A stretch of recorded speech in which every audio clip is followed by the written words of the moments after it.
Assalamualaikum warahmatullahi wabarakatuh. Selamat datang di channel kami, Arafamu.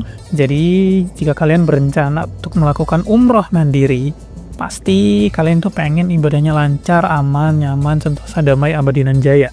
Tentu, salah satu hal yang paling penting yang perlu dipersiapkan, yang perlu kalian riset adalah transportasi selama berada di sana. Makanya kami coba buat video panduan lengkap tentang aplikasi transportasi wajib yang bisa kalian gunakan selama umroh mandiri di Arab. Jadi pastikan Anda menonton video ini sampai habis ya, karena informasinya akan sangat padat dan sangat banyak. Aplikasi pertama yang penting adalah AirTrain atau Haramain High Speed Rails. Jadi HHR Rails itu adalah sebuah kereta cepat yang dimiliki Arab untuk menghubungkan kota-kota di Arab Saudi, terutama di Jeddah, Mekah, dan Madinah. Kereta cepat ini sebenarnya menghubungkan dua kota suci, yaitu Mekah dan Madinah, dan ditempuh selama 2 jam aja. Yang biasanya kalau naik bis itu sekitar 6 jam, pakai kereta Haramain ini sekitar 2 jam saja. Oke, kita coba buka aplikasinya seperti apa. Oke, pertama-tama kalian harus download dulu aplikasinya. Ada logo kereta apinya, kereta cepatnya, dan warnanya emas. Yang ini kalau di Android namanya AirTrain. Maksud saya kalau di iPhone, kalau di Android saya kurang tahu, mungkin namanya sama. Ini tampilan awalnya seperti ini nanti keretanya, dan ada tulisannya Haramain High Speed Railway. Oke, tampilan awalnya seperti ini. Kita kalau mau beli yang one way, klik yang ini. Kalau round trip itu untuk PP kan. Jadi misal kita beli dari Mekah dari airport dulu ya ke Mekah. Kita pilih tanggalnya misal besok nih, kita beli buat besok nih. Emang bisa dadakan ya belinya, cuman kalau bisa sih jauh-jauh hari, siapa tahu tiketnya habis kan. Nah, ini ada peringatan ya, ada disclaimer ya dari aplikasinya. Jadi kita cuman boleh bawa yang ukuran tingginya 65 cm, terus lebarnya 55, dan panjang ya, berarti lebarnya 35. Ini cukup gede kok, cukup gede. Kemarin saya bawa tas umroh biasanya bisa sama one handbag, taruh di atas. Misal kita mau berangkat dari bandara itu sekitar 11.35, jadi kalian harus spare waktu sekitar dari bandara itu 2 jam lah, 2 jam. Kalau dari terminal M ya maksimal banget 2 jam, tapi kalau dari ini bisa 1 jam sih. Cuman takutnya barangkali pesawatnya delay, jadi ya itu dibikin 3 jam lah. Dan dari bandara ke Mekah itu waktunya sekitar 54 menit. Atau kalau mau di sini ada yang nggak transit kayaknya. Oh, transit semua. Oke, kita pilih yang ekonomi, yang paling murah. Sebenarnya di momen-momen tertentu itu kita bisa dapat harga setengahnya ya.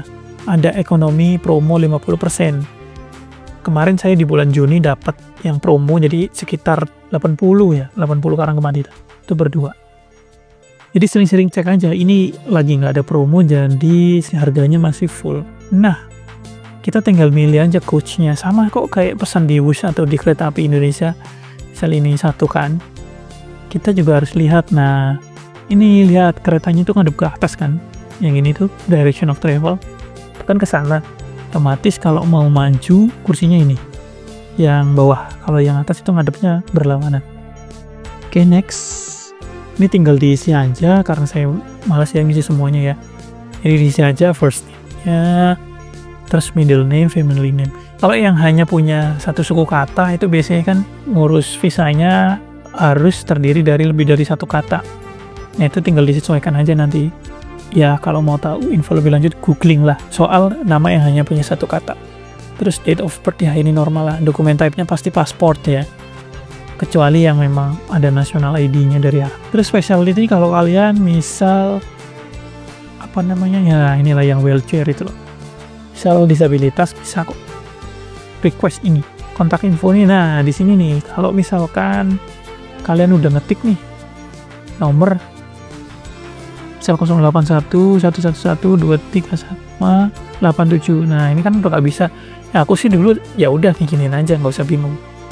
Toh ternyata juga masukin email dong, nanti tiketnya masuk di email. Setelah selesai tinggal diklik book ya, itu nanti tinggal pembayarannya bisa macam-macam sih, ada visa, Jadi saya kemarin pakai Visa, ada debit dan lain sebagainya, kredit, card. Nah, karena kemarin saya pakai Visa, jadi enak lancar. Untuk tata cara pembayarannya kalian googling sendiri aja. Terus yang kedua itu Careem. Kalau Careem ini semacam Grab atau Gojek. Sama ya, ada klasifikasi harganya. Kalau kalian butuh yang gede, itu harganya segitu. Ini karena jauh banget sih, jadi sekitar 30-an. 31. Nah, ini yang budget nih yang paling murah. Aku budget ini yang paling murah. Cuman maksimal kita hanya 3 orang. Nah, kalau yang reguler 4, yang big itu 6. Jadi sesuai kebutuhan aja, sekitar segini harganya. Bisa cash, bisa pakai Visa. Enaknya itu kalau kalian bawa cash terbatas bisa pakai Visa. Saya sih selalu menggunakan Careem atau Bolt, nanti kita jelaskan yang Bolt, sebagai benchmarking.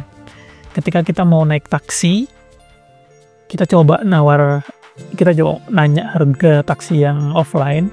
Kalau misalkan harganya di bawah Careem, kita ambil yang offline. Tapi kalau harganya mahal, kita tawar, kita jadikan Careem sebagai patokan, kita bisa nawar.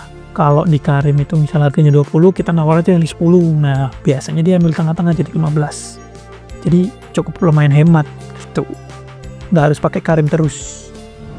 Oke, yang ketiga aplikasinya namanya Bolt. Ini mirip-mirip aja sama Careem sih ya, kayak Gojek sama Grab lah.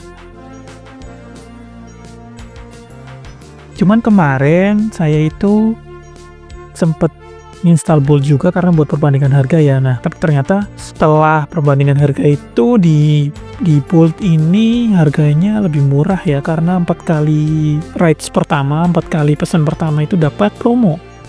Lumayan, bisa menghemat sampai 5 SAR. Nah, ini ya contohnya ya. Ini yang 00 ini karena batal, ini 15, kalau di Careem itu 20, 11 kalau di Careem 15, 8 kalau di Careem bisa 15, kayak gitu-gitu. Jadi ini murah. Caranya sebenarnya sama sih. Nah, kalau kalian pengguna baru aplikasi Bolt, nanti biasanya dapat potongan harga bisa sampai 5 SAR, 5 rial ya. Bisa sampai 5 rial, lumayan, jadi cuma 14.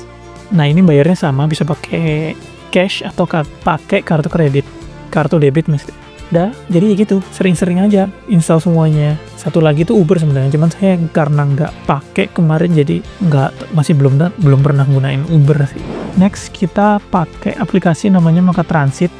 Nah, kalau Maka Transit ini beda. Ini aplikasi untuk rute-rute bus yang ada di Mekah. Kalian harus login dulu ya. Kalau belum, kalian daftar aja. Untuk cara daftarnya sama kok seperti aplikasi lain, jadi tinggal ngisi-ngisi aja. Nah, di sini tuh kalian bisa pelajari semua rute-rute bis yang ada di Mekah. Misal dari sini ini. Kita misal mau ke Masjidil Haram dari mana gitu ya. Dari Al-Marwah, terminal Al-Marwah, from here ke Tanim. Tanim itu di atas. Coba aja di ini ya. Nah. Itu ini kita akan di-suggest rutenya. Rute-rute tercepat menuju dari tempat berangkat menuju tempat tujuan maksudnya. Kita tinggal pilih ini. Udah kan? Yang ini kan kita udah tahu tuh harus dari mana ke mana. Kita tinggal beli aja. Tapi kita beli tiket ini sebenarnya bisa kemana aja ya. Nggak perlu nunjuk ini. Nggak perlu kita milih rute dulu baru beli tiket. Kita bisa beli tiket dulu baru milih rute. Misalnya ya. SAR deh. Nah, di sini kita bisa pakai Visa lagi. Kalau saya sih seringnya pakai Visa ya. Nanti akan saya jabarkan deh cara penggunaan ini lebih detailnya lagi. Yang pasti intinya Makahbus ini, aplikasi Makahbus ini digunakan untuk membeli tiket dan mencari rute-rute perjalanan bus yang ada di kota Mekah. Jadi ini sangat penting banget dan harganya murah, cuma 4 SAR per sekali perjalanan. Itu sejauh apapun 4 SAR. Tapi kalau udah turun kita harus beli lagi. Oke. Nah, sebenarnya ada satu lagi aplikasi transportasi yang digunakan oleh umroh mandiri biasanya, namanya Northwest Bus. Nah, sama seperti HR, sebenarnya Northwest Bus ini digunakan untuk transportasi antar kota. Jadi kayak misal dari Jeddah atau dari airport ke Madinah, itu kita bisa pakai bus. Memang harganya lebih murah, Tapi kalau naik bus ini jarak tempuhnya lebih lama, bisa sampai 6 jam ya kalau dari Madinah ke Mekah tuh. Kalau naik bus. Jadi kalau mau murah ya pakai ini, kalau mau cepet ya pakai HHR. Tapi kadang HHR bisa lebih murah sih. Saya kemarin dapat HHR lebih murah. Kita contohin aja. Misal dari Jeddah Airport, yes, ke Mekah. Nah, tanggal 15. Oke, untuk satu orang doang. Nah, ini kan kalau Pak Adi itu 70-an, 70 berapa sih? Lupa, 70-an. Kalau naik bis itu sekitar cuman 40-an. Sebenarnya bedanya cuman setengah jam doang. Jadi kalau mau lebih murah ya ini, naik ini. Northwest. Tinggal pilih jamnya aja. Misal kita datangnya ini kepagian ini dari Terminal 1 ya. Jam 10 deh, 10. Yes, ada peringatan ya kalau ke Mekah itu harus pakai visa permit. Nah, sudah. Ini tuh kalau misal bawa pet, bawa kendaraan, bawa sport material dan lain sebagainya. Sorry. Next saja, tinggal ngisi, terus agree, tinggal dipilih. Ini ya untuk umrah. Oke, next. Paymentnya bisa pakai visa. Oke, udah. Selesai. Tinggal dipilih aja, nanti tiketnya akan muncul. Jadi, ya seperti itulah kira-kira 5 aplikasi yang bisa kalian gunakan untuk transportasi yang ada di Mekah dan Madinah, di Arab lah ya tentunya. Gak kebingungan transportasi, karena sejujurnya pengalaman kami kemarin itu sempat bingung. Risetnya kurang dalam, bingung cuma di Madinah Bus sih, makanya kami tidak membahas Madinah Bus karena belum paham terlalu banyak. Tapi untuk aplikasi lainnya kita gunakan dan itu alhamdulillah nyaman semua kok. Tapi yang bus ini saya belum pernah pakai, tapi hampir beli, jadi tahu sedikit-sedikit. Itu aja mungkin aplikasi yang bisa kalian gunakan selama umroh di Arab. Jadi tonton terus video kami, kalau bisa video ini di-share supaya banyak orang yang tahu, banyak orang yang dapat manfaatnya dari semua konten-konten yang sudah kita buat. Terima kasih atas waktunya dan semoga umroh kalian lancar. Amin.